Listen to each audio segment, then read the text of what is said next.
Bueno, bienvenido a Nueva Acrópolis, a la actividad que tenemos hoy, esta mesa redonda, que más que mesa redonda es una entrevista con un objetivo que ahora voy a explicar. Sí quería explicar al principio, bueno, todavía tenemos que guardar todas las medidas y protocolos porque todavía se exige de esta manera, aparte al estar cerrado el recinto, hemos guardado los espacios como mejor hemos podido y bueno, para que lo sepáis que esa es la razón por la que todo este sistema de reservas, que es un poquito más complejo, lo sé que tanto para vosotros como para nosotros.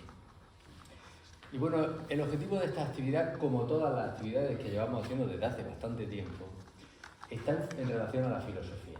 Pues nosotros, Nueva Acrópolis, tenemos una escuela de filosofía, con un modelo y una línea muy determinada, que es un poco algo que está presente en la charla de hoy, porque tiene varias características y una de ellas es el integrar Oriente y Occidente. Otra, evidentemente, es que sea filosofía práctica, es decir, que realmente la filosofía sea algo que podamos llevar a nuestro día a día. Y principalmente que podamos llevarlo con el fin de que haya una transformación interior, que realmente la filosofía sirva para que haya una transformación interior. ¿Hacia qué? Pues eso evidentemente ya depende de cada uno de lo que quiera transformar o lo que quiera mejorar, porque la filosofía no es que sea ni buena ni mala, es una herramienta, pero sí es una herramienta eficaz. Y es una herramienta muy propia de nuestro tiempo y también de nuestra cultura, de Occidente, ¿no? Aunque también, como vamos a ver y como se ve en nuestro programa de estudio, no solamente, sino en nuestro curso de filosofía, que siempre tenemos un curso introductorio, que de hecho la semana que viene empieza uno. De hecho, siempre que tenemos una actividad, abrimos un curso de filosofía después, porque también es otro de los objetivos de nuestras actividades, el poder promocionar nuestra escuela, que la gente la conozca, y que la conozca a través de este curso de filosofía que dura en torno a unos 3 meses y que permite ver bien, bastante bien, quiénes somos, cómo somos, qué es lo que hacemos y cuáles un poco las características, cuáles son las características de esta escuela. Ahora, esta charla de hoy se centra en ese punto concreto, en Oriente y Occidente. Entonces, he sentado aquí a los dos ponentes que tengo, uno va a representar a Occidente y otro a Oriente, porque realmente hay una aparente ruptura o distancia. Digo aparente porque vamos a tratar de dilucidar a través de esta entrevista simulada, porque evidentemente los conozco perfectamente a los dos, ellos se conocen y son occidentales los dos, pero es verdad que Antonio conoce bien la cultura oriental y le gusta, y Harry es muy buen conocedor de la cultura occidental y también le gusta. Entonces creo que era interesante y por eso lo hemos escogido a ellos dos, porque ambos son también instructores de esta escuela y por lo tanto conocen bien esa idea de integrar. Yo estoy aquí como entrevistador, me he puesto en medio porque voy a mediar o voy a hacer un poco esa simulación simbólica de mediación e integración entre Oriente y Occidente.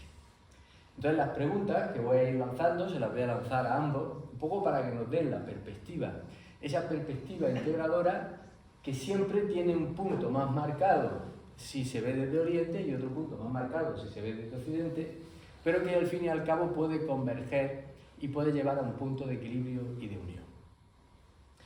Entonces va a ser un diálogo. Yo voy a lanzar la pregunta y las preguntas sí las conocemos, pero no el orden de intervención para que tenga una cierta frescura también la entrevista. Entonces yo voy lanzando las preguntas y vais contestando, un poco desde la perspectiva de cada uno de estos sitios. La primera de ellas yo creo que es interesante, porque ¿a qué llamamos realmente Oriente? Porque se habla mucho de Oriente.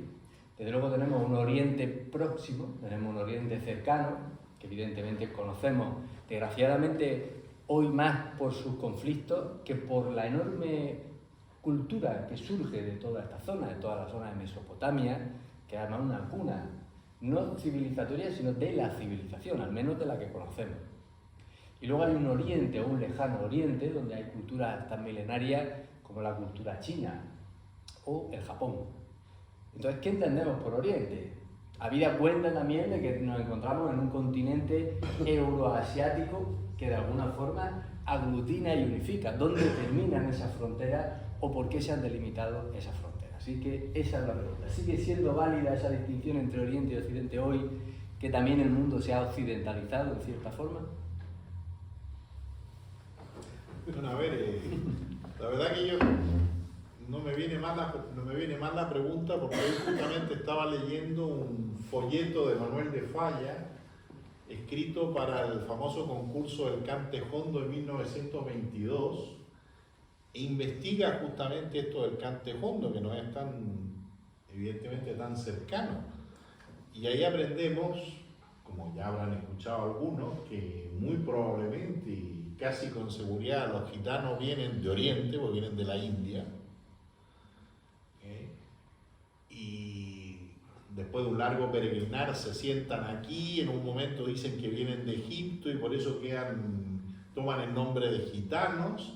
Entonces piensa enraizado de aquí, algo que es tan típico de nuestra cultura, tenemos a Oriente, porque Manuel de Falla va a empezar a investigar y a decir, mira, aquí hay claramente algunos elementos, pero que toman raíces propias. Entonces digo, España es un caso muy interesante, porque nos podemos preguntar, bueno, ¿esto es Oriente o Occidente? Si nos vamos, por ejemplo, aquí al Renacimiento, que nos rodea completamente, evidentemente que es Occidente, y en la época de los Austrias, en el siglo XVI, se venían todos los grandes, ¿no es cierto?, pintores a trabajar aquí evidentemente, lo que era una de las grandes casas reales, o la más grande casa real de Europa. Y sin embargo hay una otra cosa, y viene eso de los árabes, ¿dónde hacemos el límite? Porque incluso normalmente decimos, bueno, está claro, Oriente es Grecia para acá. Pero cuando uno se va metiendo en la parte profunda de Grecia, está en Oriente. Y cuando en cierto momento se cortan las raíces filosóficas de Oriente, con el edicto de Teodosio, que dice, se cierran todas las escuelas de filosofía en el 391, la filosofía se vuelve a refugiar en Oriente. Y Oriente, entonces, ¿qué sería? A partir de Turquía para allá. Es decir, ya después nos metemos en Persia, nos metemos, ¿no es cierto?, en el mundo de los dos ríos, en el cual están las raíces de Occidente. Entonces, yo lo que diría es que hay que agregarle a esa pregunta de Oriente-Occidente un cuándo. Porque dependiendo de qué momento hablamos de la historia, cambian los límites. Porque piensen de que en un momento está el Imperio Romano, y evidentemente el Imperio Romano para nosotros es Occidente, es decir, nuestras raíces son greco-latinas. Pero después de la conquista árabe, ya es otro mundo, que ha integrado a Oriente, y piensen de que en el siglo XIX está todo este movimiento del orientalismo, ¿no es cierto?, de todo este mundo exótico, en el cual se integra la Alhambra, en el cual se integra la literatura árabe de las mil y una noches. Entonces los dejo con algunas de estas ideas, que simplemente agrego que mi respuesta sería dependiendo de cuándo hablamos, van a cambiar las fronteras entre Oriente y Occidente, también como respuesta a lo que tú decías, si esto tiene validez hoy o no. Muy bien. Se me olvidó presentarlo, por cierto. Él es Harry Costin y él es Antonio Martínez. Yo soy Juan Manuel Farabiñán, que soy el gran director de aquí de la escuela en Granada. Bueno, ahora sí, Antonio. Esto se oye, ¿no? Sí.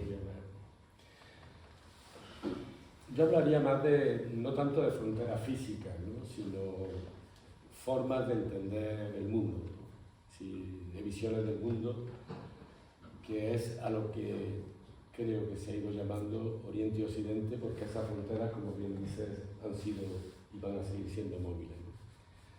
Entonces, la biografía vigente actualmente de cuándo comienza esa separación, porque estoy de acuerdo con lo que decía, ese es otro tema profundísimo, ¿no? Hay unas raíces comunes, de hecho todas las culturas actuales en Europa, todos los pueblos de Europa, exceptuando a los fineses y algunos más, todos provienen de ese área de Asia Central, ¿no? Pero la ruptura comienza, por un lado, con el mundo griego cuando decide afianzar el camino de la razón y de la ciencia por encima, diríamos, de una concepción más metafísica del mundo y de los seres. Se afianza esa vía de la razón y la ciencia. Y, por otro lado, un poco después, cuando el monoteísmo, de alguna forma, incorpora la idea de un Dios creador, pero al mismo tiempo ajeno a la naturaleza que ha creado. Y eso va a ir configurando con el tiempo una visión del mundo que llamamos occidental, ¿no? Y que es absolutamente diferente a la que siguió Oriente. Para Oriente esa concepción desacralizada de la naturaleza y de sus seres y del mundo es una aberración. Oriente siguió su camino y en esa concepción en general oriental el mundo está habitado. El mundo está habitado por unas fuerzas espirituales, por unos poderes, ¿vale? Por unos dioses que de alguna manera impregnan toda la naturaleza y todo el cosmos al cual pertenece el hombre, el ser humano, y ese mismo ser humano al mismo tiempo puede conocer esa fuerza, ¿no? Y ahí empiezan a diverger estos dos caminos que van a dar, bueno, el resultado de lo que tenemos hoy. Nosotros somos el resultado de este camino en Occidente, ¿no? Y es esa desacralización de la naturaleza y de sus seres uno de los elementos fundamentales que van a distinguir estas dos formas de entender el mundo. Muy bien. Hombre, ahí veo que de alguna manera coincidí en que hay un momento, como decía, que puede ser esa Grecia clásica, el momento clásico, al menos es uno de esos momentos en el que surge ese racionalismo y surge también una concepción de la filosofía. Pero la pregunta entonces siguiente sería, ¿realmente hay una diferencia entre lo que es el concepto de filosofía previo a ese momento, en torno al siglo V, VI, que además Karl Jasper le da ese nombre del tiempo eje, en el que surgen personajes tan curiosos, más o menos en unos 100 años, como Confucio, el Buda, el propio Pitágoras, muchos de los profetas que luego también van a dejar su impronta desde el punto de vista religioso, es decir, el Zaratustra. Hay un momento que de alguna forma es como si hubiese una tangente o de alguna manera un modelo que surge de filosofía, pero luego cuando nos vamos a textos tan antiguos como el Bhagavad Gita encontramos esa misma filosofía. O sea, ¿realmente podemos hablar de una separación a nivel de filosofía? Bueno, claramente, a ver, esto es como el amanecer. ¿Cuándo amanece exactamente? ¿No es cierto? Una manera de verlo, a ver, yo me pongo en un lugar y cuando sale el primer rayo de sol detrás del cerro más alto que veo, eso es cuando amaneció. Pero si yo estuviera en ese cerro, ya hubiese amanecido. Entonces este es el mismo problema de que claramente hay una especie, llamémosle, de quiebra que se produce, y yo me atrevería a decir que ese quiebre en Grecia está en relación con la llamada guerra del Peloponeso, en que se produce algo extraño. Grecia unida pudo de alguna manera, digamos, yo no diría ganarle a los persas porque ganaron en Grecia, pero de alguna manera evitar la invasión persa con enorme sacrificio. Sale Atenas como vencedora, aparece la Liga Ateniense, pero después aparece esta terrible guerra fratricida que en realidad para mí mata a Grecia. Y es muy interesante porque ya lo vemos en el mismo Platón, que ahí entra una especie de escepticismo profundo que va rompiendo cosas y que va la cosa cayendo como si fuese un dominó, y tenemos una nueva reunificación en torno a esta extraordinaria figura de Alejandro Magno, pero hay algo que se ha perdido. Y ya vemos de que la cosa sigue y que se van perdiendo más y más elementos, es decir, Roma va a agregar elementos muy interesantes, especialmente a nivel sociopolítico, como la idea del ciudadano del mundo, pero desde el punto de vista de la filosofía profunda aparece una ruptura. ¿Okay? Y que se va viendo gradualmente, incluso el mismo movimiento platónico en un momento se desdibuja y hay esfuerzos de restauración, pero vamos viendo de que hay algo que no vemos, se ha perdido y que eventualmente va generando un movimiento de cascada que evidentemente ya va a culminar, yo me atrevería a decir, alrededor del 300, en que entramos en otro mundo con Constantino y el cristianismo y una filosofía, llamémosle, un poco más light, por decirlo de manera elegante, en la cual han cambiado las prioridades. ¿Qué dice Oriente al respecto? Parece que está bastante claro hoy que antes de esa derivación de la filosofía occidental, a partir de Platón hacia la ciencia y la razón, como hemos dicho claramente, con Aristóteles.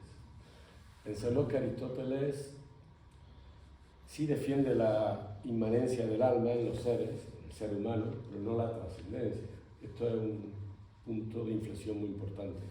Pero antes de esto, antes incluso con los presocráticos, los primeros presocráticos, con Pitágoras incluso, parece que sí hay una constatación de que hay un trasvase de ese Egipto profundo, que por otro lado Egipto nunca sabemos dónde situarlo, porque Egipto es Oriente o Occidente, pero en Egipto está todo, ¿no?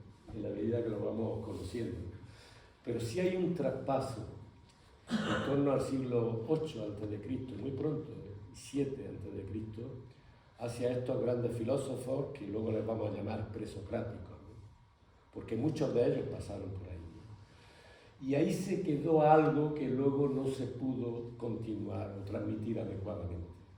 Porque lo que está claro es que la concepción del mundo en Egipto sí guarda absolutamente esa tradición que podríamos llamar también oriental. Porque el mundo para Egipto es como una reflexión, como un espejo de ese otro mundo mental real, ¿no? Que esto es una idea que vamos a encontrar permanentemente en toda la tradición clásica de Oriente. Para Egipto el mundo es un espejo de ese mundo real que está en un plano más elevado. Y estas enseñanzas supuestamente traspasadas al mundo presocrático, de los presocráticos, especialmente a Pitágoras, de alguna forma se van a perder, se van a quedar ahí en ese camino. Esa fue la pérdida. ¿Por qué no se pudo seguir trabajando ese modelo? Porque el modelo va a cambiar claramente. Y ese cambio, que al principio puede parecer sutil, después se va a acentuar con el otro elemento que he dicho en cuanto que aparecen estas religiones monoteístas, ¿no? Y se va a agudizar esa separación con esa otra visión del mundo que han tenido no ya solo los pueblos de Oriente, sino muchísimos otros pueblos, ¿no? Que es una visión donde los seres y las cosas tienen algo de esa causa primera, algo de ese Dios inherente en ellos mismos. La naturaleza toda está impregnada de esa visión trascendente y el ser humano también. De tal manera que en Oriente siempre vamos a encontrar lo mismo, básicamente, con diversas fórmulas. Vamos a encontrar que la teleología, la visión, la finalidad del ser humano con respecto a la sabiduría es unirse a eso que hay de inteligible o de Dios en sí mismo. Esa es, digamos, el punto en común de toda la tradición profunda de Oriente. Esto es lo que se va a perder en Occidente. Nuestra visión del mundo se va a racionalizar. No es que Oriente no tenga razón, ojo. La razón siempre va a ser imprescindible, si no, no hubieran podido plasmar civilizaciones, ni pueblos, ni nada, ¿no? Simplemente que lo que en Occidente llamamos razón, para el Oriente es un plano nada más. Por encima de esa razón hay otros elementos, hay otros medios de los que dispone el ser humano para aprehender el mundo y sus seres. Entonces no es que no exista la razón, es que ellos quieren trabajar a través de otros medios más elevados, más globales. Cuando Occidente se va reduciendo a esa razón, ahí es donde se pierde de alguna forma esa otra visión del mundo que nos va a separar en general del mundo de Oriente. Interesante porque Harry hablaba de escepticismo, de alguna manera ese escepticismo en el que la academia incurre en un determinado momento y que de alguna manera Nietzsche también augura con ese nihilismo que de alguna forma ya impera en el siglo XIX. Y me venía a la cabeza, conforme te oía, todo ese intento que hay a principios del siglo XIX, el propio Hegel o Goethe, por supuesto Schiller, ¿no? Por esa vuelta a la naturaleza, por ese panteísmo que de alguna forma recuerda, o me viene a la cabeza el diván de Oriente y Occidente de Goethe, cómo empiezan a venir esos textos, se empiezan a traducir, empieza a aparecer un atractivo de nuevo por ese Oriente que de alguna manera había quedado oculto, pero sobre todo a finales del siglo XIX es cuando más presente está. Hay muchos movimientos, Richard Billigen traduce también el I Ching y hay muchas traducciones de muchos textos, el propio Jung se va a interesar muchísimo por Oriente y de alguna manera es como una vuelta necesaria que además ha coincidido ya en el siglo XX con la posmodernidad, con la caída un poco de los valores o los grandes metarrelatos, como dice Lyotard, y que de alguna manera nos está de alguna manera llevando de nuevo a esa integración de Oriente, me da la sensación, ¿no? ¿Qué pensáis? Bueno, a ver, está claro que llevamos, yo diría 50 años. Anoche estaba mirando el documental sobre la vida de Bruce Lee. Es curioso porque él decía que él se veía como parte de su misión, aunque había nacido en Estados Unidos, se fue a Hong Kong, lo mandaron de vuelta a Estados Unidos, en un momento vuelve a Hong Kong, tiene mucho éxito con sus primeras películas, pero de alguna manera quiere venir. Es interesante que él habla, y estamos hablando de los años 60, de que él ve como parte de su misión el traer valores de Oriente que no sean simplemente una caricatura. Evidentemente en su campo las artes marciales, pero él es claramente muy oriental porque en un momento tiene una experiencia con el agua y es casi una revelación para él, y por eso el documental se llama Sé como el agua, que es totalmente dúctil, adaptable, pero si yo le pego una bofetada con la mano plana al agua, voy a dar cuenta que el agua puede ser muy dura. Entonces, eso es muy oriental. ¿Okay?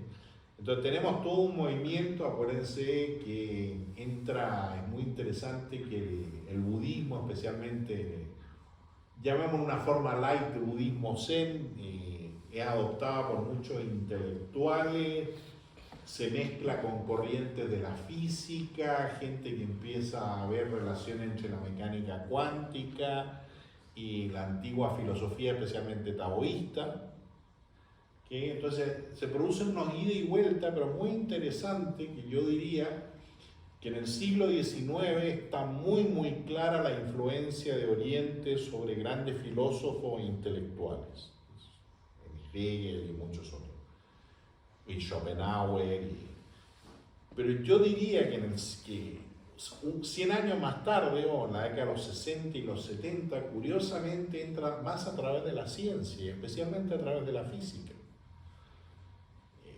Y yo diría que hoy Occidente, en cuanto digamos a la filosofía universitaria, no sabe qué hacer con Oriente, porque justamente el lenguaje es muy distinto. Yo me acuerdo, yo tuve un profesor en la Universidad de Boston, cuando estaba haciendo una maestría y después el doctorado, que era un hombre muy versado en filosofía occidental, pero que desdeñaba toda la filosofía de Oriente como, bueno, eso es un par de aforismos, y me pareció de una ignorancia supina. Pero este era un individuo que sí sabía de filosofía occidental, y yo no se lo dije en la cara, pero la verdad que se me pasó por la cabeza. No, ¿cómo puede usted decir esta estupidez? Es decir, que tiene una ignorancia suprema. Especialmente al que ahora se meta, por ejemplo, hablando del tema de la razón, en las estructuras lógicas de algunas de las filosofías, las corrientes filosóficas de la India, o incluso lo que se practica todavía entre los tibetanos, en cuanto a lo que llamaríamos el arte del debate, es de una sofisticación suprema, porque además entran en un nivel de sofisticación que va más allá de la lógica aristotélica, a un nivel, llamémosle, de metafísica, es decir, de los significados profundos de las cosas en cuanto a sus niveles de realidad, cosa que no tenemos por lo menos que yo sepa, muy bien desarrollada en la lógica de Occidente, que es una lógica que básicamente es una lógica de un ping-pong, bien estructurado, uno clarifica bien lo que uno quiere decir, siempre hay un nivel de premisas, de axiomas, que evidentemente son intocables, porque si no se viene abajo todo el edificio,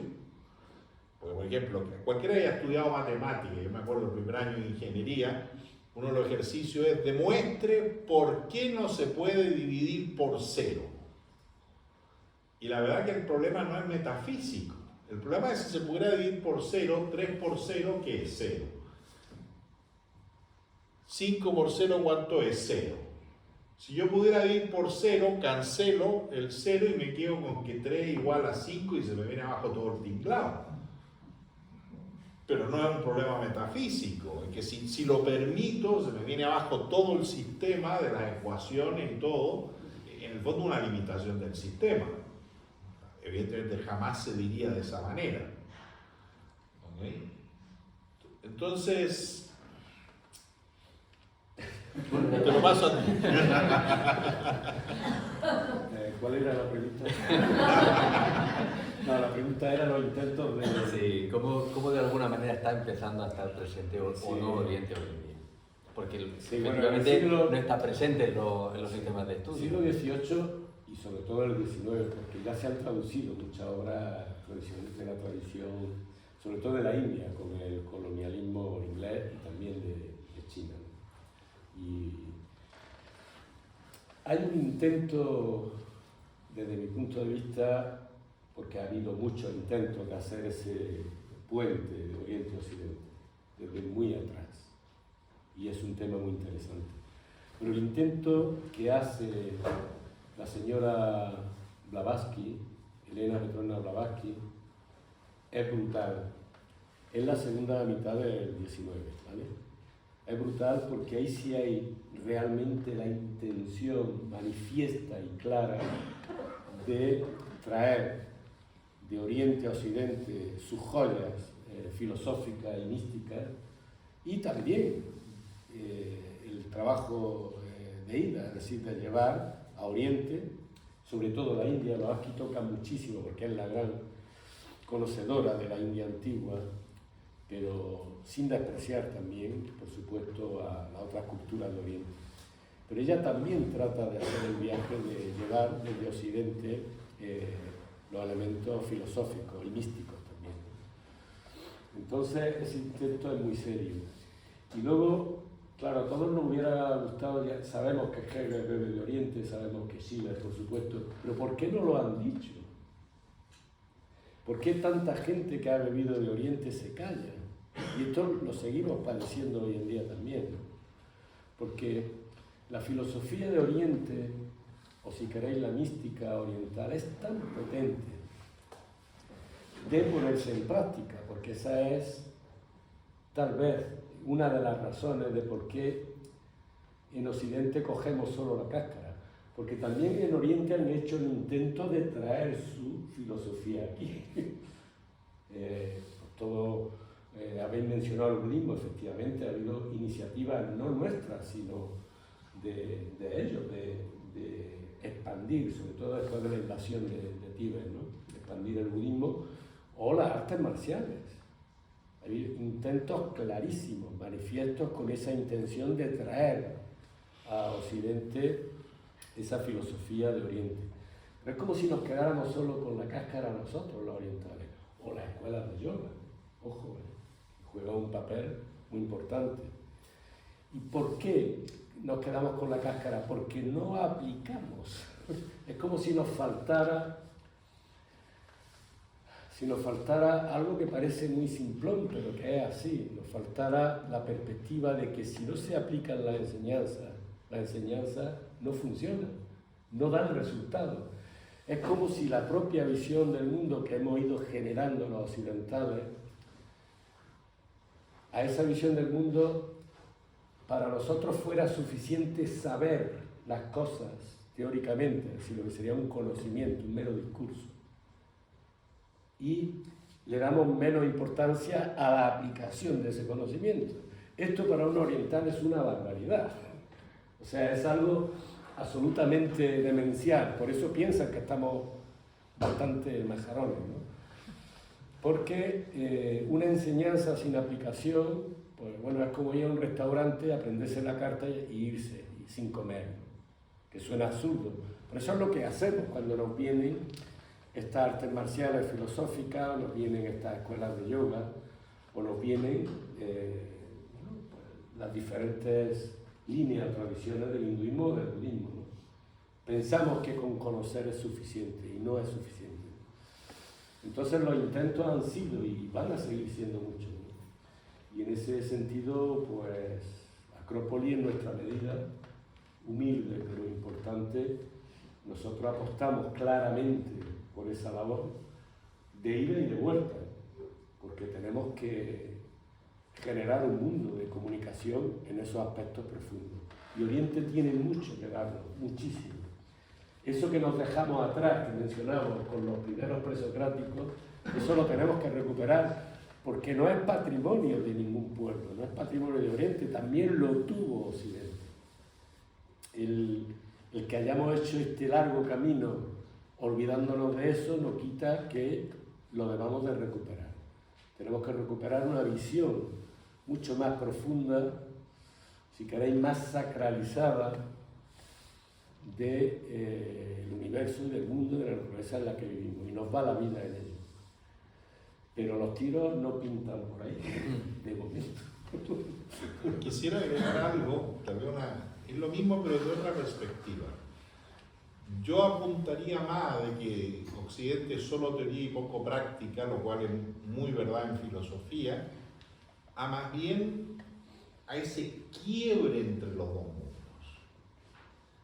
Es decir, y quiero realmente apuntar a esto, y recuerdo una experiencia personal, una vez de una larga conversación que tuve en casa con un alemán que era un gran especialista de la acupuntura.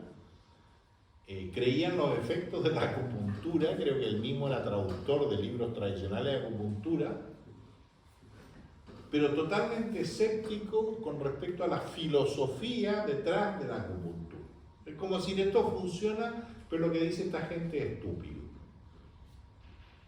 Oye, bueno, pero si funciona tal vez tenga algo, por lo menos a ver qué podría haber. Es decir, nosotros tenemos esta curiosa cosa de estas separaciones que generamos y que son las que nos destruyen.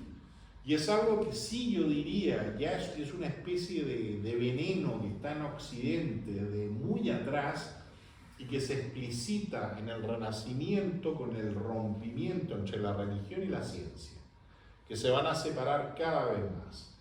Entonces, ¿qué es lo que genera eso? Que no somos una persona sino varias. Y cualquiera de nosotros lo ha experimentado, de que uno puede hablar con alguien, pero después al otro día habla con esa persona, que se la encuentra en la iglesia y otra persona. Y nosotros no tenemos ningún problema, que yo soy un intelectual, pero por otra parte soy una persona de fe, y por otra parte lo que yo hago tiene bien poco que ver con las otras cosas. Es decir, yo pondría el acento en ese quiebre, y que tiene sus raíces en nuestra manera de ver la razón. Nuestra manera de enfocar la razón y lo que es razonable y la lógica y todo, nos permite ese quiebre. Y es muy interesante que alguien que a ti te gusta tanto como Jung, ¿no es cierto?, dice que justamente que una de las enfermedades de Occidente es que ha producido un corte entre el consciente y el inconsciente. Y él ve, por ejemplo, tradiciones como la alquimia, la astrología y otras, como esa otra parte que se ha sumergido. Entonces vivimos estas realidades cortadas en pedazos. Esa sería un poco mi interpretación un poco del tema. Y que lo vemos tanto a nivel individual como colectivo. Por no hablar de, por ejemplo, que estamos viviendo ahora con la guerra de Ucrania, que yo mando armas, pero no voy a cortar ahora el gasoducto porque la mitad de todo el gas que estoy consumiendo viene de Rusia. Entonces, somos amigos por un lado y somos enemigos por el otro. Ese corte. Y justamente yo lo que me atrevería a decir que tal vez la gran enseñanza de las grandes filosofías de Oriente es la búsqueda de integración y coherencia. Y como el acento está en la práctica, hay que vivir de cierta manera, eso obliga a una coherencia. Yo puedo ser de tal corriente, de esta otra, de la tercera y la cuarta, pero toda mi vida tiene que estar integrada. Interesante lo que dices, porque efectivamente, además cuando hablaba Antonio lo recordaba, Jung cuando habla del concepto de mente universal, que además lo relaciona muy bien con el concepto de inconsciente colectivo, plantea algo que es interesante, y es el hecho de que él ve que en Oriente ese acercamiento al concepto de mente universal tiene una vía de desarrollo, de realización, por decirlo de alguna manera, que son no el yoga, sino los yogas. Pues aquí en Occidente conocemos apenas lo más superficial, como decía Antonio, del yoga. Y que ve él que tendríamos que de alguna forma desarrollar. Y él habla de la filosofía y, por ende, la psicología, que además están muy relacionadas. Es decir, como una vía de perfeccionamiento, de disciplina, de equilibrio entre lo que uno piensa, lo que uno siente, lo que uno hace, de buscar coherencia, de buscar un centro en uno mismo para poder afrontar de alguna forma ese misterio que representa la naturaleza. Y planteaba, de hecho, que de alguna forma Oriente tiene mucho que darnos, pero necesitamos, de alguna forma, tratar de entender que hay que ejercitar una parte de nuestra personalidad para poder tener acceso o para poder entender, no de una manera racional, sino de una manera probablemente vivencial, ese misterio que nos plantea Oriente. Entonces la pregunta, la siguiente viene un poco en relación, porque yo efectivamente, si por algo me gusta Jung, primero por el rigor con el que hace ese análisis y ese estudio entre Oriente y Occidente, y luego en la capacidad que tiene de relacionar esa filosofía oriental con la filosofía occidental. Entonces, por ejemplo, aquí tengo algunos autores, a ver en qué medida podemos relacionar. Por ejemplo, Kant con el Bhagavad Gita, o el propio budismo, por ejemplo, con los estoicos, que tienen una relación bastante clara en cuanto a esa disciplina que se aplica, o por ejemplo Platón y Confucio en el sentido de la sociedad, o por ejemplo, no sé, alguna idea que se os pueda ocurrir.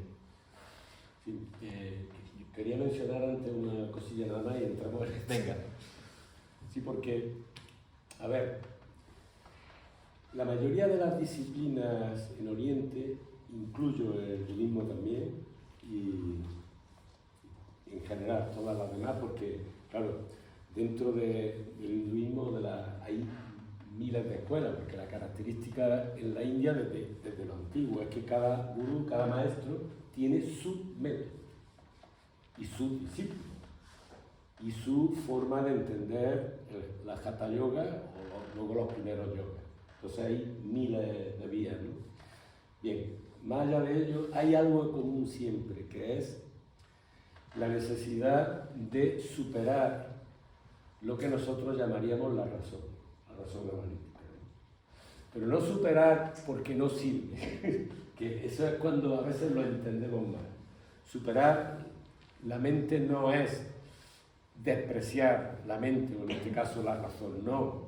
Es simplemente que ese discípulo tiene que encontrar aspectos en nosotros mismos para entender el mundo desde otra perspectiva, además de esa. Entonces las prácticas van encaminadas a eso. Y sin esa práctica, esa herramienta no está. Esto es lo que no concebimos en Occidente o perdimos en su momento, porque queremos abarcarlo todo desde esa razón. Y esa razón es horizontal, es imprescindible, pero es horizontal. No va a abarcar adecuadamente las grandes cuestiones, diríamos, esenciales del ser humano, de la naturaleza, no las abarca, porque su papel no es abarcarla, hay que ir a otro estadio. En el caso de la antigua India, hablan de que por encima de esa mente racional está otra mente, ¿no? Que es mucho más global, que es capaz de integrar los contrarios, porque permite una visión de unidad. Y por encima de esa mente hay otra cosa, que es Buddhi, que es una especie de iluminación. Entonces, todas las prácticas van encaminadas a eso, y eso es un poco lo que nos dificulta, ¿no? Y en el caso de Jung, que era un gran entendido de Oriente, y además era íntimo amigo del gran traductor de Richard Wittgenstein y de Tao Te Ching, Jung esto lo toca perfectamente, porque él entiende ese tema. Entonces, cuando él habla de acceder a ese mundo de arquetipos, está hablando de esa otra nivel. Bien, y ahora pasamos a tu siguiente pregunta. Venga, pues ya que está con el uso de la palabra, ¿qué relación A hay? ver, sí hay relaciones. Sí, cuando nos vamos a la filosofía clásica, potente, estamos hablando de Platón. De los presocráticos, desgraciadamente, no podemos hablar mucho porque nos quedó muy poco. Pero si hablamos de los grandes filósofos de Platón, si hablamos también de Aristóteles, la moral, sobre todo, ¿no? O si hablamos de los neoplatónicos, que es un intento, creo yo, de rescatar eso que se había perdido. Lo que pasa es que el neoplatonismo ya es una escuela de la antigüedad tardía, ¿no? Ya nos vamos al siglo III después de Cristo. Pero ellos tratan de rescatar esto y de traducir todo ese universo mitológico en conceptos, ¿no? Entonces vamos a encontrar paralelismos muy claros, pero nos tenemos que ir a esas escuelas y a esos maestros fundamentales, porque después ya el paralelismo desaparece, sobre todo en toda la filosofía medieval, que ya va a estar impregnada muy claramente del cristianismo o del judaísmo en el caso del mundo hebreo o del Islam, ¿no? Más adelante. Entonces, en esos primeros filósofos, en esas escuelas clásicas, los paralelismos son muy claros. Y ejemplos del Bhagavad Gita, por ejemplo, el Bhagavad Gita es uno de los textos, de los primeros que estudiamos además en nuestro curso, fundamentales de la tradición hindú, ¿no? Es un texto del hinduismo. Y si bien es verdad que hay unos textos anteriores, como son los Vedas, pero lo bueno de la India es que no hay rupturas, como la hubo en Occidente. Es decir, el hinduismo va a recoger los textos sagrados de los brahmanes anteriores o de los Vedas sin ningún problema. Lo único es que va a añadir otros, ¿no? Entonces, el Bhagavad Gita, pues yo lo compararía claramente con algunas de las enseñanzas de los estoicos, la enseñanza de la recta acción, que dedica nada menos que casi 2 capítulos enteros, es decir, los misterios de la acción, hablando del ser humano, dedica 2 capítulos, eso es muy importante. Yo aquí encontraría un paralelismo muy claro con Marco Aurelio, obviamente, con Epícteto, ¿no? Los que hayáis estudiado algo o leído algo de los estoicos, muy rápidamente se encuentra. Ahora, ¿va más allá el Bhagavad Gita? Sí, va más allá. Porque los estoicos van fundamentalmente a interesarle los elementos básicos de conformación de un ser humano. Es decir, integrar una serie de valores básicos, una ética, antes de hablar de un escalón siguiente, más trascendente. En ese caso, a lo mejor, los estoicos sí serían más comparables con la filosofía implícita del budismo. Porque el budismo ocurre igual, el budismo no le interesa las preguntas del origen del cosmos y del universo, pasa de ello, ¿no? Le interesa más dar un camino donde el ser humano pueda encontrar una cierta armonía interior básica. Y ya habrá tiempo luego de preguntarse, y esto los estoicos lo dicen literalmente, ya habrá tiempo luego de preguntarse por otras cuestiones metafísicas. De momento, mientras no tenga este primer escalón conformado, en base a valores morales, en base a una ética temporal, mientras no estés, ¿cómo era la palabra que decía? Con una coherencia de pensamiento, sentimiento, acción, olvídate de preguntas espirituales, ¿no? Entonces hay como esos 3 escalones, un primer escalón de moral o de valores, un segundo escalón que sería el filosófico y un tercer escalón espiritual. No se puede acceder al espiritual sin pasar por el filosófico, ni al filosófico sin haber asentado una base ética profunda, real y práctica, ¿no? Entonces esto sí es muy común entre estoico y el Bhagavad Gita va más allá, también seguramente porque estaba direccionado a otro tipo de seres humanos, porque sí da los secretos de la acción, pero da por hecho enseñanzas muy metafísicas, muy profundas que a nosotros nos cuesta un poquito abarcar. Pero hay más paralelismos que seguramente Harry quiere. Ah, sí, yo quiero volver a la pregunta que era en Bhagavad Gita y Kant, porque yo también Bueno, Bueno, la verdad que a mí me llamó la atención cuando estudié este curso en 1977, hace algunos años, que se establecían paralelismos y después encontré en algunos sesudos escritos de revistas filosóficas. Pero a ver, ¿qué es lo que nos dice Kant? Que el hombre no solo conoce, porque conoce la razón. El hombre guía su acción. Y aquí nos da dos vías. Una le podríamos llamar la vía de la conveniencia, lo que él llama imperativos o órdenes condicionadas, en el fondo por lo que me conviene. Yo te ayudo a ti porque tú eres de una buena familia, me vas a dar contacto, etc. Si me encuentro con otra persona que yo sé que no tiene ninguno de esos contactos, no le ayudo. Kant cree que tenemos una voz interna a la que debemos obedecer. Es decir, que hay una vía moral y que conecta lo espiritual con la acción, sin pasar por el ping-pong de la razón. Y eso es muy interesante. Eso abre todo un camino y en Occidente eso ha sido muy poderoso porque es la raíz de lo que podríamos llamar la escuela deontológica de ética. Es decir, de que hay principios rectores de la ética. Y eso viene ahí de Kant. Porque si uno lo lee con mucho cuidado, nos plantea un nivel muy elevado, en el fondo, como decir, mira, tú sabes lo que es correcto y lo que no. Pero ahora tienes que tener el valor de vivir de acuerdo a eso que tú sabes.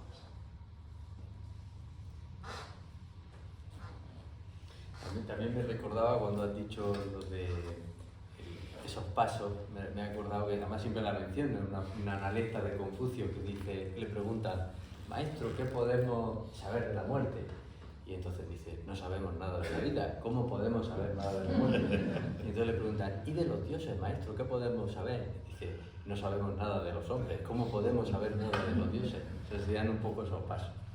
Bueno, la última pregunta que quería hacer va un poco en base a lo que también estáis diciendo, que me parece muy interesante. Y además que otra cosa que Jung planteaba, ¿no?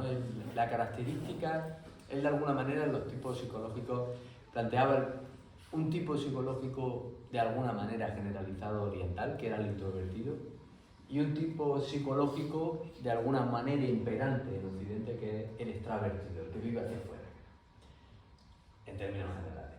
Pero sí es cierto que de alguna manera en la sociedad actual vivimos muy volcados hacia afuera. Es una sociedad muy de la apariencia, muy de lo que de alguna manera se puede ver de cara a la galería, en el que quizás falta esa vida interior que de alguna manera estaba en Oriente, aunque quizás allí faltaba algo de esa extraversión, quizás sea un punto de equilibrio. Entonces la pregunta es, ¿realmente se puede vivir hoy en día en una sociedad y con unos compañeros como los que tenemos, como dirían los estoicos, esa espiritualidad oriental? La pregunta es difícil. Sí, muy difícil la pregunta y vivir de esa manera. Pero bueno, no es imposible. Lo que pasa es que no es fácil. No es fácil porque estamos bombardeados de mil estímulos y en general tenemos una mente muy dispersa, muy dispersa. Y si está claro, el primer ejercicio de un discípulo en cualquier escuela de Oriente es que va a tener que trabajar la concentración, es decir, encontrar su centro. Y eso a nosotros nos resulta difícil por el bombardeo que tenemos y también por la tradición. Y también por la forma de entender el mundo que hemos mamado durante estos algo más de 2000 años. O sea, la visión del mundo de Occidente la hemos mamado los occidentales, nos guste o no nos guste. Y tiene sus ventajas y tiene sus inconvenientes. Y eso es así, ¿no? Pero ese racionalismo se ha ido traduciendo en un materialismo tan grosero que nos cuesta mucho tratar de penetrar una visión filosófica, no religiosa, de lo que estás diciendo. Yo leí hace unos días un artículo del boletín que tiene el National Geographic, a veces vienen noticias interesantes. Y me llamó la atención una noticia. Resulta que todo un equipo de la Universidad de Viena, multidisciplinar, han hecho un microescaneo de la famosa Venus de Windelford. ¿Lo he pronunciado bien? Sí. Sí, esta Venus regordeta con las mamas grandes, es muy famosa, que se encontró a principios del siglo XX, o sea, hace algo más de 100 años, y que se le adjudica unos 30.000 años de antigüedad. Entonces, han hecho un microescaneo para tratar de ver de dónde salió la piedra en la que tallaron esta imagen, ¿vale? Porque hay otras vírgenes de ese tipo en Europa, pero suelen ser de barro. Esta es de un material poroso que se llama oolita. Y entonces no solamente han hecho un microescaneo de esta pieza, increíble, sino que han analizado cientos y cientos de piedras de lugares donde hay esa piedra y de dónde ha podido. Y comparándola, al final han determinado que venía del norte de Italia. Y han escaneado piedras, fragmentos, muestras, desde Alemania hasta Ucrania y hasta Sicilia. O sea. Entonces, claro, yo me preguntaba, digo, pero claro, no dice nada del sentido o el significado de esta imagen. Y esto es muy de Occidente hoy en día. O sea, podemos desarmar mecánicamente todo, ¿no? Podemos estudiar mecánicamente cualquier cosa, pero se nos va el sentido de lo que significa esa cosa. O no nos interesa o no lo penetramos. Ese es el dilema terrible, ¿no?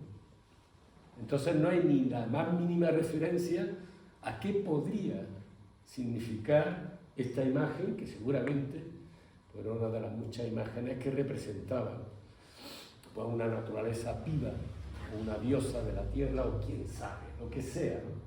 Pero no nos interesa eso, nos interesa de dónde la sacaron y cómo la tallaron y cómo las limonitas que tienen, porque también han descubierto que tiene un caparazón de 2,5 milímetros y ese caparazón es del Jurásico.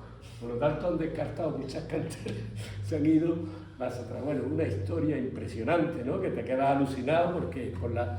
Pero claro, ¿qué falta? Falta el alma, falta la pregunta esencial. Faltan las preguntas esenciales. Entonces, poder, pues sí podemos. De hecho, nuestro intento en la Acrópolis es cómo no vamos a poder vivir tratando de profundizar en los grandes misterios y preguntas de la vida. Pues claro que sí, si eso es natural en Oriente, en Occidente y en Laponia, ¿no? Pero que no es fácil. Eso también, por lo que estamos diciendo. Bueno, la verdad que yo creo que ahora es más fácil en Occidente que en Oriente, pues si usted alguna vez ha ido a alguna ciudad china o de la India, etcétera, hay mucha gente. Aquí todavía nos podemos, a un par de pasos, podemos estar fuera de la ciudad, podemos subir a una colina, podemos subir al Mulhacén. Y simplemente quería invitarlos a descubrir lo mismo en Occidente, por ejemplo, en la poesía mística de Santa Teresa de Jesús, de San Juan de la Cruz, de Tomás de Kempis, incluso entre los protestantes. Hay toda una corriente mística de Gichtel, de Jacobo Böhme, porque al final lo interesante es que si uno hace un poco el esfuerzo de emprender este viaje, uno se encuentra con la humanidad, más que con Oriente y Occidente. Es decir, tal vez a mí lo más hermoso que me ha pasado en esta escuela es, a través del contacto directo con estos grandes personajes, grandes mujeres, grandes hombres, el encontrarme con seres humanos que buscan al igual que busco yo. No es otra gente. Y a veces hay problemas de traducciones y cosas y hay que enterarse un poco de las imágenes que utilizan. Pero es realmente encontrarse con grandes amigos. Si ustedes leen a un Platón de la séptima carta, donde explica por qué él va a Sicilia varias veces, aunque sabía que eso era meterse en un follón, la verdad que emociona. Entonces, es otra invitación. Y esa es un poco la invitación a este curso, en el fondo de caminar, de darnos el tiempo, porque aquí nadie gana de esto, aquí no, al contrario, somos todos voluntarios, pero lo que hemos querido hacer es abrir un espacio en nuestras vidas para ese reencuentro con nuestro ser profundo y también darse cuenta de lo que eso despierta es un espíritu de solidaridad. Así que yo, por ejemplo, les invito a que vean un poco, cualquiera de nuestros sitios de internet, vean la enorme obra que hace gente como nosotros, pero que eso nace de una búsqueda filosófica, de buscar lo mejor que hay en el ser humano. Y la verdad que hay mucha gente, tanto de Oriente y de Occidente, que se ha sacrificado para esto, que ha dicho, mira, esto es importante. Esto es como un juego en el cual tenemos todas las piezas, pero hay que cambiar a veces el orden.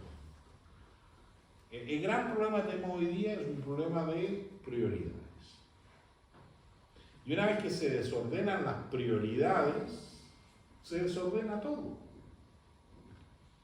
A ver, yo tengo un pequeño ejercicio, que no lo vamos a hacer ahora, pero siempre se lo voy a mencionar, pero a mí me asombra